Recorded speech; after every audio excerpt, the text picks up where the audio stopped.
C'est en septembre 1870 que Napoléon III commence à perdre cette bataille bêtement entreprise contre les Prussiens. Donc on attaque la Prusse pour laver l'honneur national bafoué. Bref, on ne voit pas le jour et les Prussiens sont aux portes de Paris. Paris est isolé. Donc évidemment, les Parisiens étaient quand même promis à subir quelques pénuries alimentaires. Eh bien, l'intendance, cette fois-ci, avait quand même prévu. Elle avait regroupé 50 000 tonnes de farine, 200 000 moutons, 3 000 porcs, etc.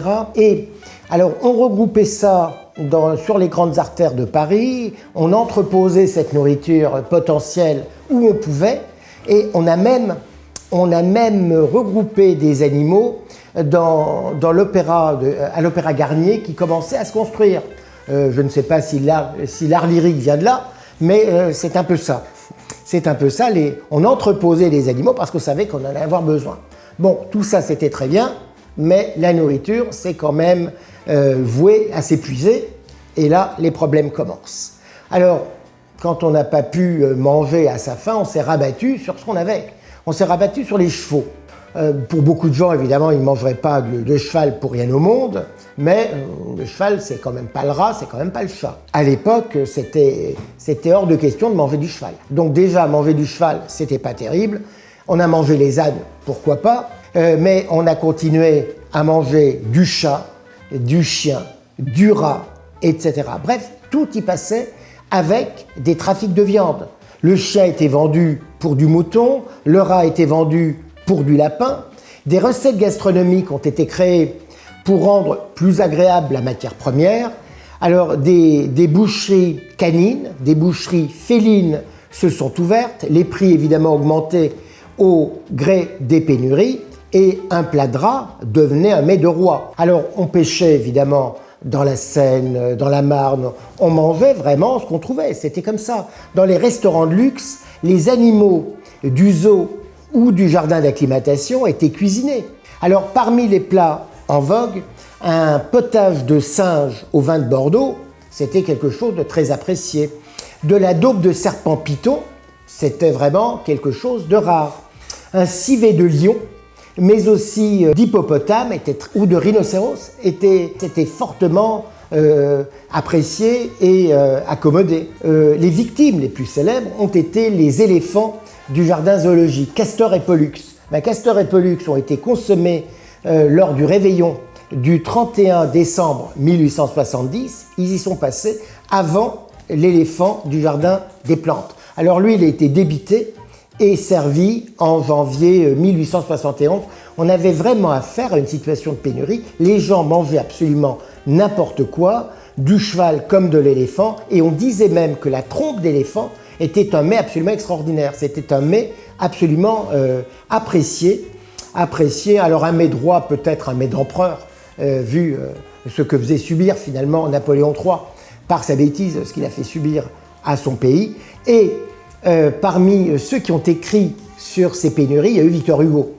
Victor Hugo a écrit sur tout et n'importe quoi, donc il n'y avait aucune raison qu'il n'écrivît pas là-dessus.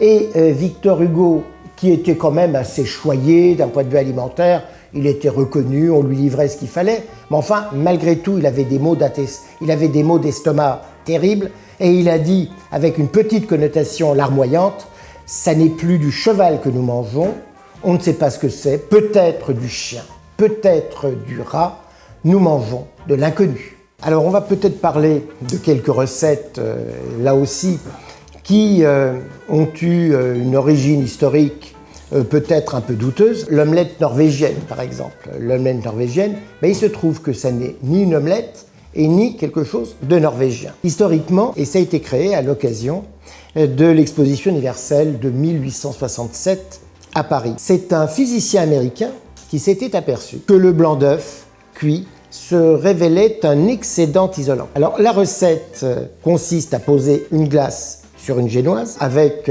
un blanc d'œuf qui recouvrait le tout, et puis on mettait ça au four.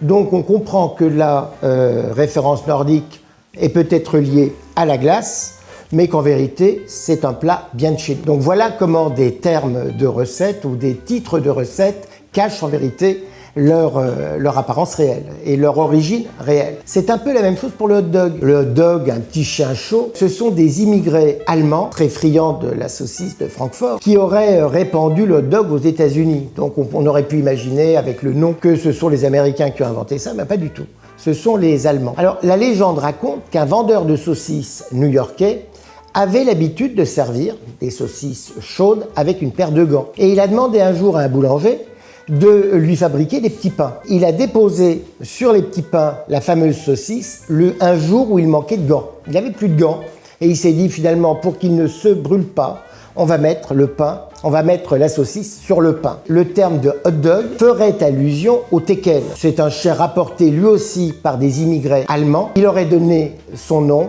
à la saucisse vendue dans la rue pour dire que la viande n'était pas toujours d'une qualité exceptionnelle. Voilà d'où vient le hot dog. Alors un autre plat 100% allemand, c'est le hamburger.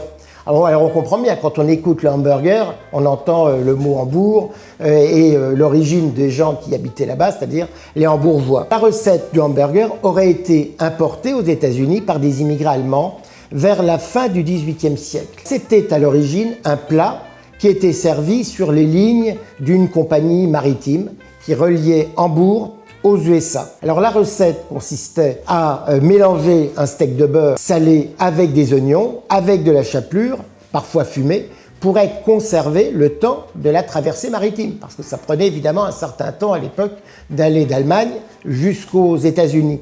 Et le mot hamburger fait simplement allusion à la ville d'où il est né, traduction allemande de hambourgeois, habitant d'Hambourg. Dernier point, le Paris-Brest. C'est un petit gâteau qu'on connaît bien, mais l'origine du Paris-Brest est absolument extraordinaire parce que ça remonte un peu à l'origine des courses cyclistes. C'est-à-dire qu'à l'époque, on ne plaisantait pas avec le cyclisme. En 1891, on avait inventé la course Paris-Brest-Paris.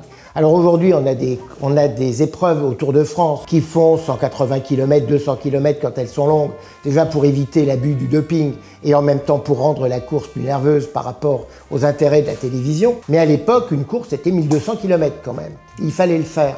Alors pour promouvoir la course cycliste, un pâtissier parisien qui s'appelait Louis Durand, qui a fait un petit gâteau avec une forme ronde, donc de la crème qui est entre deux substances qui sont sphériques pour figurer la roue du vélo. Et parfois sur le Paris-Brest, on voit des traces qui montrent la trace des boyaux. D'où l'origine du Paris-Brest par rapport à la course donc, qui est née à la fin du 19e siècle. Alors on mange ça avec beaucoup de satisfaction, beaucoup de délices, mais on n'en connaît pas l'origine. Enfin, Paris-Brest-Paris, 1200 km quand même. Quand on disait les géants de la route, là, ce n'était pas les géants, c'était des monuments. Le Tour de France est extraordinaire. Mitterrand connaissait tous les vainqueurs du Tour de France à partir de sa création, c'est-à-dire en 1903. Il était capable de tous les citer. Un petit mot sur le croissant. Le croissant, c'était une guerre, il est né, si je peux dire, une guerre entre l'Autriche et la Turquie. Et l'Autriche s'était débarrassée de l'Empire ottoman, et ce qui a donné lieu aux viennoiseries. Les pâtissiers ou les boulangers étaient tellement heureux de voir les Turcs prendre le chemin inverse par rapport à leur arrivée qu'ils ont fait cette petite pâtisserie en pâte feuilletée avec le croissant, évidemment, le croissant qui figure sur le drapeau ottoman pour montrer que finalement ce croissant a été battu et que maintenant on pouvait tout à fait le consommer.